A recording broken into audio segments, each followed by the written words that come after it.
Welcome to my space, my place, wholeness, everyone. May this message find you well and whole and happy and healthy. And so, this is probably one of the most important messages that I can ever share with you. And I want to give a quick shout out to my mother because she inspired this message, to be quite honest with you. So the title is Distractions. And the message today, the reminder is to not every knock at the door is meant to be answered. Not every knock at the door is meant to be answered. This ties into discernment in a way. And in meditation this morning, I always, in almost all of my meditations, I receive all kinds of things and insights and whatnot when I'm sitting in silence, listening to my thoughts, feeling my feelings, praying, all that good stuff. I love doing that in the morning. In the evening, not so much. That's more when I'm more creative than anything. But in the morning, I just love rising before the sun and just setting good intentions. But this morning, in meditation, 4 doors popped up. 4 doors, okay? The first door, or maybe 4 or 5, we'll see how I explain this. But the first door is the door that you close indefinitely. It gives off that strong eclipse energy that we all felt a couple weeks ago, right? And it's like when you close that door on an ending, on a relationship, on a job, on something that's just kaput. It's done. That door's obliterated. There is no in, there is no way in, and there's no way out. There is no portal. There is no opening. There is no closing. There is no door. There's no handle. There's no hinges. There's nothing there. It's done. Then you have a door, okay, that is closed and locked. That door has a lock in it, okay? It's got a lock. You've got the key, right? And that door's closed and locked. It's almost like one of those doors where like a storage place, right? You put your things in storage. I have never owned enough material possessions to ever have a storage space, but you have a key and all that. And it's almost like a closet. Like you're like, all right, I'm done. Okay, we're done. Yep, just go in there and you lock it away. You don't destroy it. You just close it, right? And lock it. Third door is an open door. Okay? The door isn't closed. The door is open. And the doorway, things will come, right? And things will go. And then you have where there's the invitation. Hear the knock at the door. Oh my gosh. Well, why don't you come on in? I hope the examples and the metaphor I'm setting up for you will make sense to you as I continue to speak. We have to be mindful and heartful of things that we invite into our table. Not into our table. Things that we invite into our home, our door, allow into our space. Distractions are the killers of dreams and the makers of nightmares. That sounds drastic as hell. Really, it sounds like a bit dramatic, but hear me out. Distractions are subtractions to your dream and to your purpose. It has taken me a while to figure this out as a middle-aged human being. And I know what my weaknesses are. Am I going to verbalize them right now? No. No, that's not the point of this message, is to go down the rabbit hole of Rashida's world and her F-ups. But I will say, I now know the weaknesses, the distractions that keep you from manifesting your purpose. Not every knock that you hear at the door should be answered. Sometimes you gotta let those knocks continue to knock, and eventually you will become numb. Eventually the knock will stop because you open that door and you invite that thing to come in.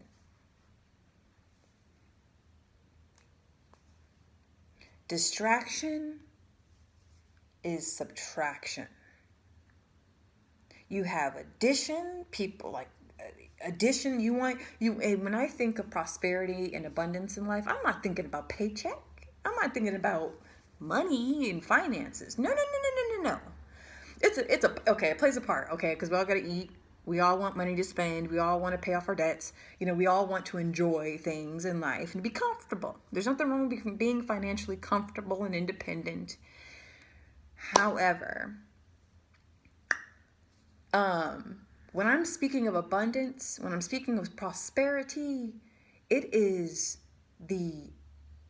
what adds to your life, what adds to your peace, what adds to your wholeness, what adds to your health, what adds to your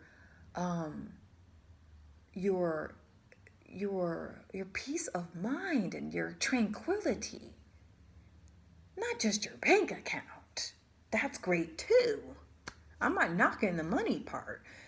But when I think of abundance, I think of this abundance. Your cup is overflowing because you have so much addition to your life. The people you invite are adding to your well-being. They're adding to your value and your worth, and you are adding to their cup. And it's just like just cup overflowing cup. Everyone's just, their cups are overflowing, and it's just so much abundance of good things, right? That it's great. But who is it? It could be anybody. It could be anything. Hello, who's there? It could be a wolf in sheep's clothing. Oh, I'm just a sheep. I'm just a sheep. There's a wolf out here. Let me in. I need to come in. Can you give me shelter? It's a warped version of Little Red Riding Hood. I get it. But still, follow me. I'm looking at my door right now. Please let me in. I'm just a sheep. Oh my gosh. To my empaths out there. Oh my gosh. It's a sheep out there. And the woods are full of wolves. Come in, little sheep. Come in. You open the door, and it's a big, bag, hungry wolf. Oh, and I smile because I get it now. I gets it now. I didn't get it. For a long time. Distractions come in so many forms. You're thinking you're doing what's right. You're doing what's good. Remember, there's the difference between the wrong, the wrong, the good, and the right. And you'll trick yourself, if this thing is good, it must be right. If this thing is good, it can never be wrong.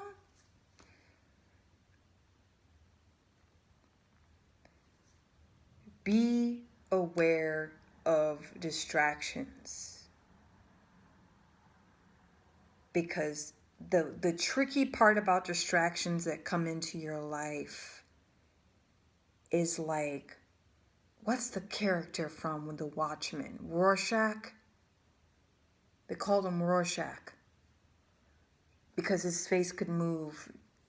It can move into different forms. I think it's actually based off of something psychological, where they hold up a card and there's a figure, and then you explain what you see, and then it slowly reveals your inner psyche.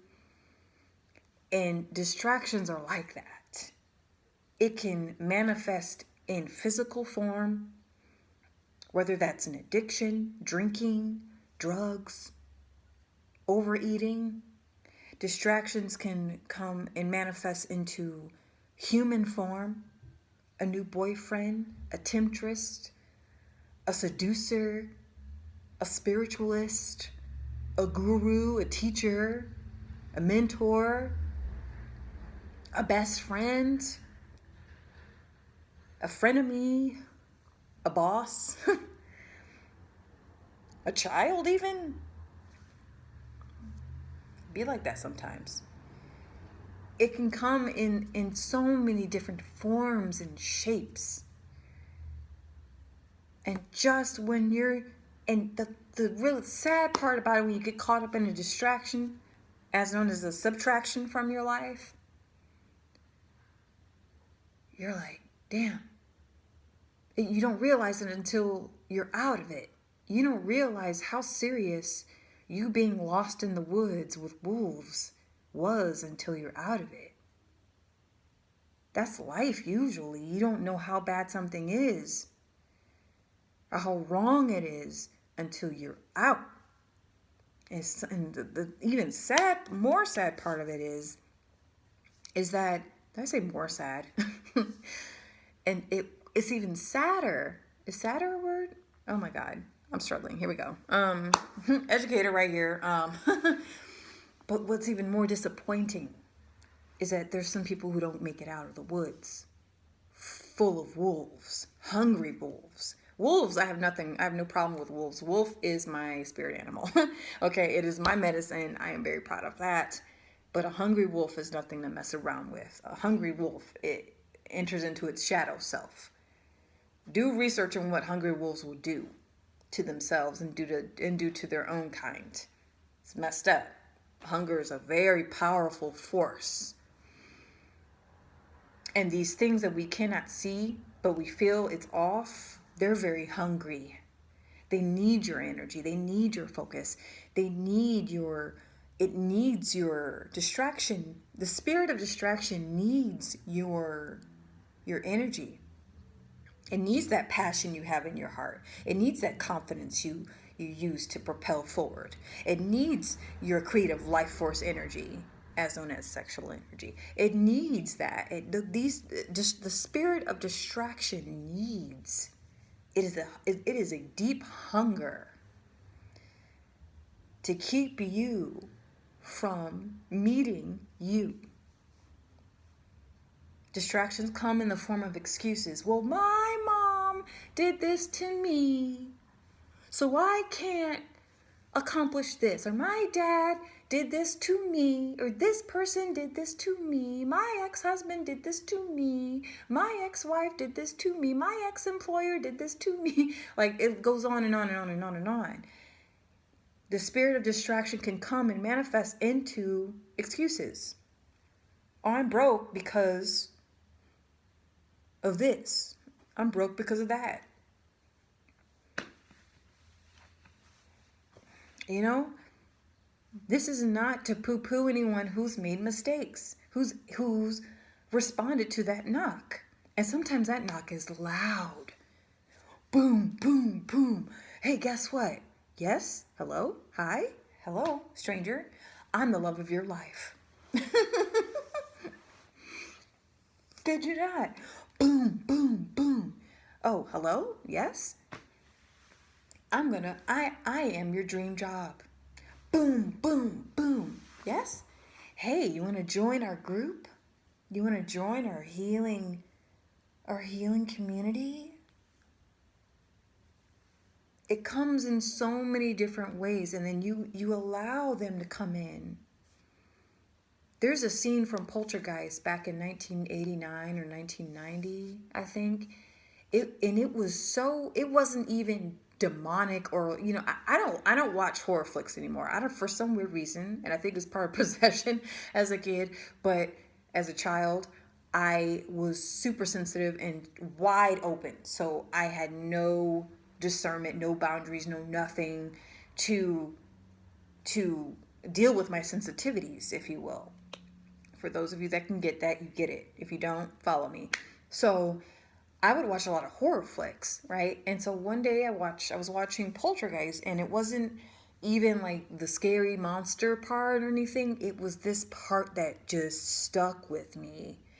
And it didn't, and it's just come up now. This didn't inspire the message today, but it I'm using this as an example for those of you who have watched the Poltergeist. There's a scene in the Poltergeist where this family's being haunted by a poltergeist, an entity, okay, demonic, very, very dark. And it's taken in any way, shape, or form to mess with this family, okay, to destroy this family. There's a scene where they move, I think, to a new home, or there's a home with a small picket fence. And there's this man whistling, tall, creepy looking ass man, okay, with the black rim hat, and I think he's a reverend, I think, of some kind, as or a preacher, pastor, whatever. That's, see, understand what I'm saying? And he slowly approaches their door, just whistling, and he comes up, he knocks on it, and it's a screen door, only the screen door. Hey, hon, you mind getting that, honey? Yeah, I'll get it. This family's being like terrorized, okay? Like it's hell's broken loose, all right? And they're trying to survive whatever they're going through. So they're on edge anyway, and the father, the patriarch of the house, right? The patriarch, the man, masculine energy, the protector, the provider. He approaches the door and he's speaking to the man, and the man, this pastor, this preacher man, right? And something was off. He was creepy, hair just pale, but he was like, I like to come in to speak about the word of God, right? I can't remember exactly what was said in the line in the script, but the father, right? That feminine intuition that we all have, all men, all women, all living things, all children, all beings have this. And he said, no. And he said, but sir, your family is suffering. He said, sir, I need you to leave and get off my property. No. He didn't allow this to come in to his home, because this preacher man, this pastor, was actually an entity. It was a very force that was trying to destroy this family, and it was trying to squeeze itself into their fortress, into their home. And the father knew. Or I think, was it the wife? I believe it was the father. And how the scene was so creepy. No music, or maybe there was music, I don't know, but how the cameras were angled, and they were speaking to each other through this thin screen door. And it was the father, he used that willpower. He was like, no, you need to go. So then the man turned around, kept whistling, and left. And then disappeared. And that stuck with me. I was like, ooh. And so that scene comes up, and I share this with you because you gotta be careful. Not every knock you need to answer to. Not every door should be opened. You keep that door closed, right? And I'm talking about psychically, mentally, emotionally, even with your body, physically, with, I don't like smexually, okay? With your, I like to say, creative life force energy. You want to be careful with who you lie with, right? It is a portal.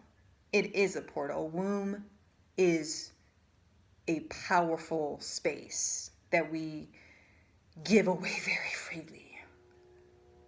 Even if we put a price tag on it, we just give it away.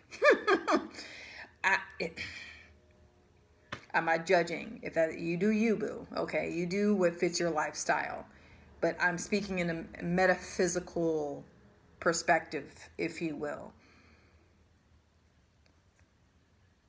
When someone's knocking at the door, doesn't mean you have to answer. It's almost like when the little Jehovah's Witness or the what do they call them? They come around to give their word of God.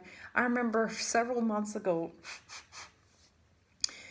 it was after like 12-hour shift, and I'm like tired, and I'm like, hello, and I was so tired. I was like, I don't feel like talking to anybody. I smell. I'm tired. I'm hungry.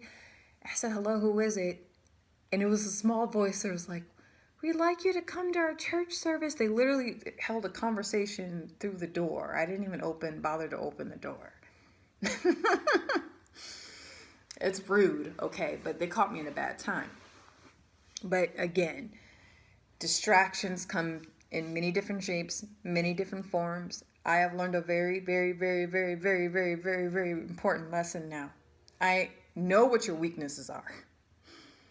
You don't know what your weaknesses are, you're going to be in just get ready to learn. Just get your little metaphysical notebook and your pen and just start taking notes, because your lessons are going to be potent. Your lessons are going to be felt. But for those of you who are learning and you're done with the cycles, you're done with the repetition of suffering, you want to break free. You want to focus more on addition, adding to your life, because distractions are subtractions. They're taking from you, or they take it like abruptly, or it's painful, or distractions subtract from you in a very slow, nefarious, parasitic way, right? It'll take a long time to break you down, but it's a slow thing. They just, like a straw, just, they fill themselves up, and you're just feeling more depleted, and you don't understand. I don't understand. I was doing a good thing. I let this sheep in my house, but I'm feeling so weak. I'm feeling so tired. And just right before you start to break down, you realize as you sleep and you have one eye open and you look at the sheep sleeping right next to you, it's a wolf. And that wolf is looking right back at you, winking at you with sharp teeth ready to eat. And by the time you're ready to confront, it's too late. The wolf has got its fill, and you're depleted. And your door, there is no door, your door is broken, right? When you're depleted, it's that much harder to, you have to build your discernment back up. You have to, like the door frame, you have to strengthen that again. Like, just like this, this is a portal that this is an actual digital portal. Real time, real talk. Call it what you want. You can just say, oh no, this is just a phone and this is just a screen. No, it's harvesting your energy. In no way, shape, or form am I trying to do that. I think it's an indirect thing that's happening. But I'm just telling you how it works. Be aware. Strengthen your discernment. Know which doors need to be obliterated. Know which doors need just a lock and a key. Know which doors should be left open. And that's another thing. It's not about, and maybe because I'm scorpionic in nature, so it's like it's either all or nothing, black or white, and obviously I'm matured from that way of living and perceiving things. But I will say this, and I'm going to end the video. You have to learn balance, right? You don't want to close the door on everyone, on everything, because then you have like you're cutting yourself. You'll become depleted. You become to subtract from yourself. And you don't want to have the door wide open, all those doors open for anything and everyone to come in and do whatever, say whatever, treat you however you want, however they want. Adding things to your life that aren't right, but they feel good.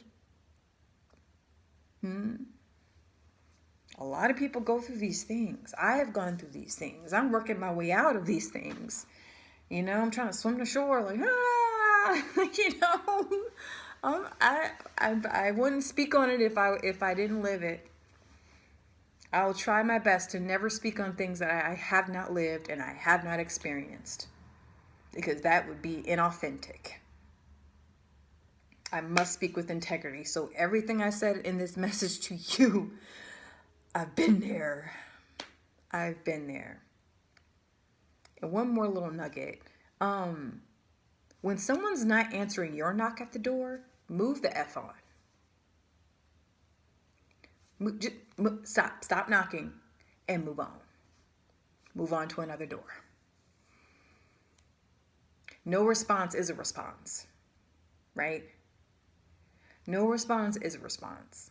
No action is an action. So when you're trying to knock on that door of opportunity, let me in, please. I'm ready. I have all of what you told me I needed. I'm bringing it all to you.